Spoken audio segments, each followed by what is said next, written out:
নতুন নতুন পুয়াতির মা হয়েছি রে বুবু, মাছ মাংসের আষ্টে গন্ধ একদম সহ্য হয় না। পারলে একটা রেসিপি দাও তো। এই তো নিয়ে চলে আসলাম।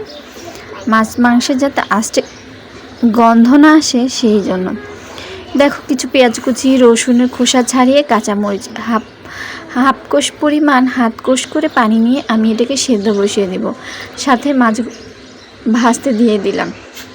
আমি এখানে নিয়েছিলাম পাঙ্গাস মাছ। পাঙ্গাসে মাছে কাটা কম, আর ভর্তাটাও খুব পাঙ্গাস মাছ দিয়ে করলে খুব ভালো হয়। এখানে তুমি মাংসও নিতে পারো, অন্য যে কোনো মাছও নিতে পারো। যাই হোক, কথা বলতে বলতে মাছগুলো আমার ভাজা হয়ে গেছে। তোমরা কিছু মনে করো না, আমি যেহেতু পানি কম খেয়েছি, হিচকি বারবার চলে আসতেছিল।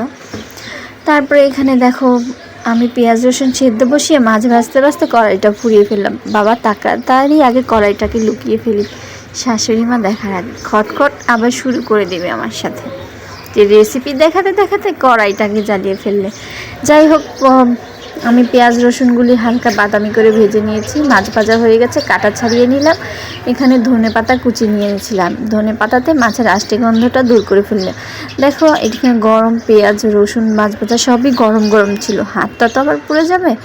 তার জন্য আমি একটা পিসনি নিয়ে নিলাম, যেটা এটাকে থেতলানোর জন্য। তোমরা এটা হামানদিস্তা বলে, অনেকে ছেঁচনি বলে, সেটার মধ্যে ছেঁচে ছেঁচে ভর্তাটা করতে পারো, এতে খুবই ভালো হবে আর ভর্তাটা মিহি হবে। আমি যেহেতু গরম ধরতে পারছিলাম না, আর ওটা আমার কাছে ভালো লাগে না, হাত দিয়ে করলে ভালো হয়, এর জন্য আমি এভাবে করছিলাম। ভর্তা কার না খেতে বলে ভালো লাগে, ভর্তা প্রিয় এমন বাঙালি নেই বললে চলে। আর কিছু বাদ দিয়ে ভর্তা ভাত হলে আমরা পেটটা পুরে ভাত খেতে পারি বাঙালিরা, তাই কি বলো, তাই না? সে হোক যেই ভর্তা, মাছ ডাল শুটকি, ভর্তা প্রেমী আমরা বাঙালি বললেই চলে।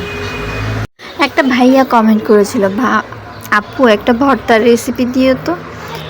আমার বউ নতুন নতুন পোয়াতি হয়েছে তো, তাই সে মাছ মাংস গন্ধটা সহ্য করতে পারছে না, তাই আর কি ওই ভাইয়াটার জন্য রেসিপিটা নিয়ে চলে আসলাম। আর ভর্তাটার সাথে যদি তুমি রসুন অ্যাড করে একটু বেশি করে ধনেপাতা দিলে, তোমার মাছের গন্ধটা আষ্টে গন্ধটা নাকে লাগবেও না।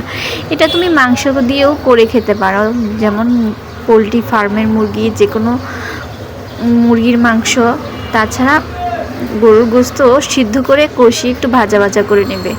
এই তো আমার ভর্তাটা দেখো ঠান্ডা হয়ে গেছে। আর আমরা বাঙালি হাতে মেখে সব কিছু খেতে খুবই পছন্দ করি, তাই না?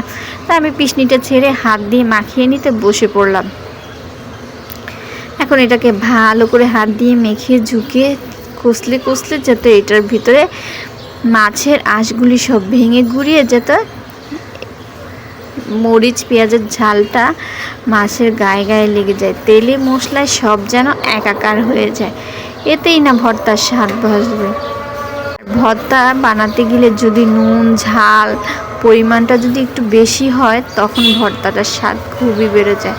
এই দেখো, আমার ভর্তাটা তৈরি হয়ে গেল। এখন এটা দিয়ে পেট পুরে এক থাল ভাত খাবো। আজকের ভিডিওটা এই পর্যন্ত। তোমাদের যদি ভালো লাগে অবশ্যই শেয়ার করে দিও। আল্লাহ হাফেজ।